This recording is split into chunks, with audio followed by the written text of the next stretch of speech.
Hello and welcome. This is Alchemist X, and there is a few things that I wanted to talk about, some of which is very time sensitive because there is some banners that are only around for a couple of days, just to fill the gap between the last banner reset and the beginning of the month, while they'll start with new stuff, mostly Chapter 7 related.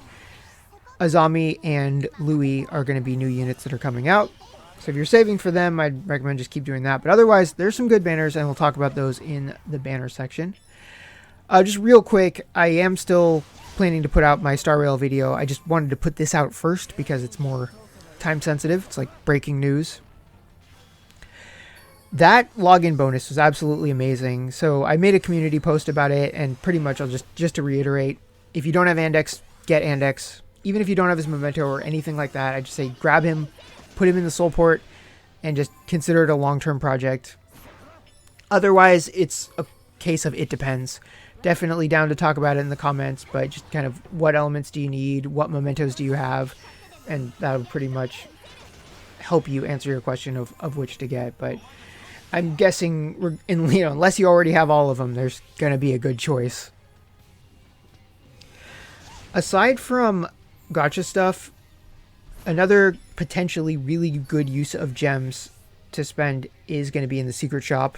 If you got units that you're working on, especially if you're really close to important milestones as far as enlightenment, you can buy up to 150 shards of limited units that you already own for Louis shop prices, so 80 gems per shard.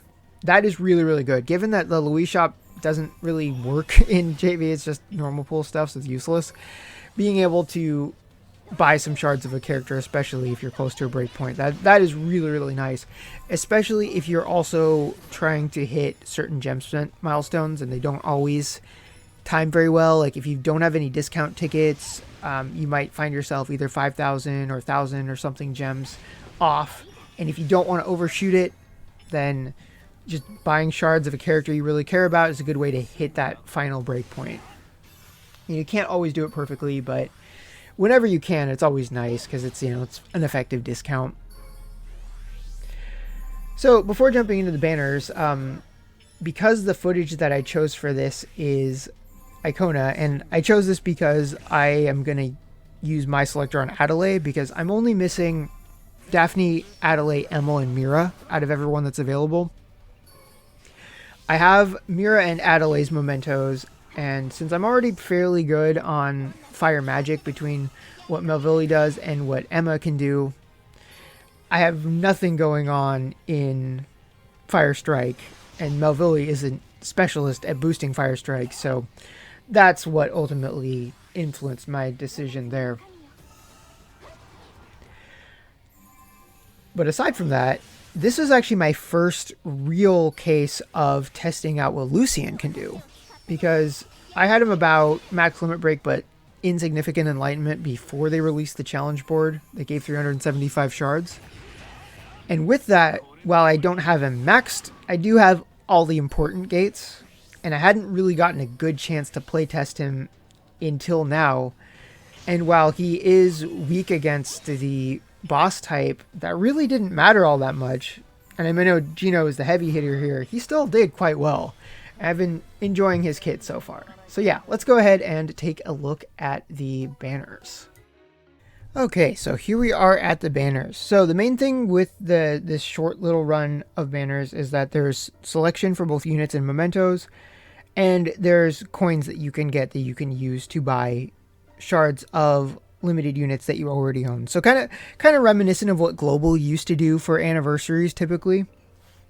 That is in full effect here. So between the banner for units and the banner for mementos that are selection, they both have their ups and downs. So as far as units go, excellent pool of units. You can get pretty much everything up to right before Mercia came out. That includes dragons and version 2 units, so definitely good there. Downside is that, of course, nothing is guaranteed, and that you only get 100 coins per step instead of the usual 200. However, the pool is so big for what you can spend the coins on that is a nice thing to have. Definitely great if you are still in possession of discount tickets and you want to get rid of them. Great place to do it.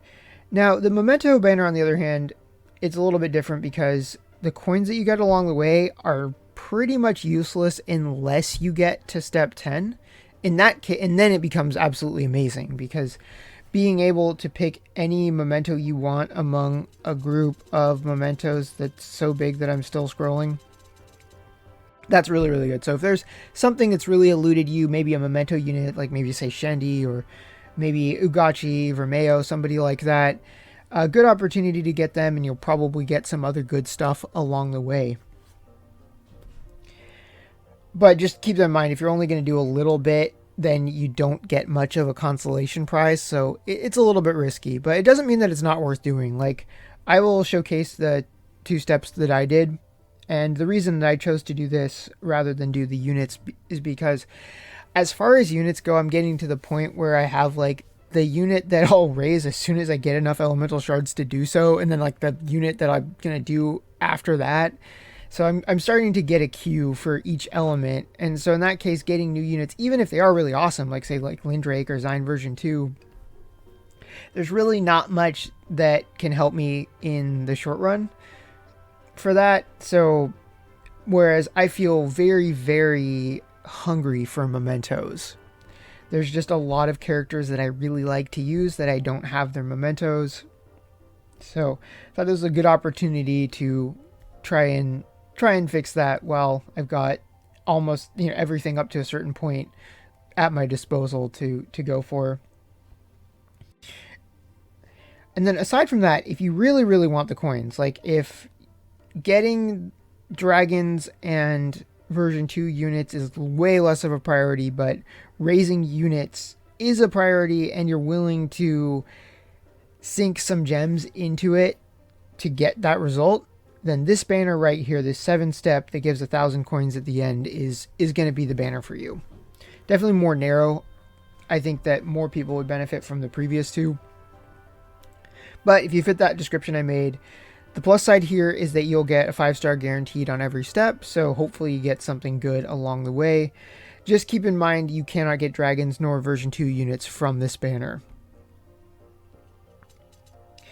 And then aside from that, there's just really not much else unless you have access to paid gems. So that's about it for for banners. It's just, do you want to pick your own units? Do you want to pick your own mementos? Or do you just want to go all in on coins? So with that out of the way, let's go ahead and take a look at my summoning on the memento summons, and you can watch a funny thing happen twice in a row.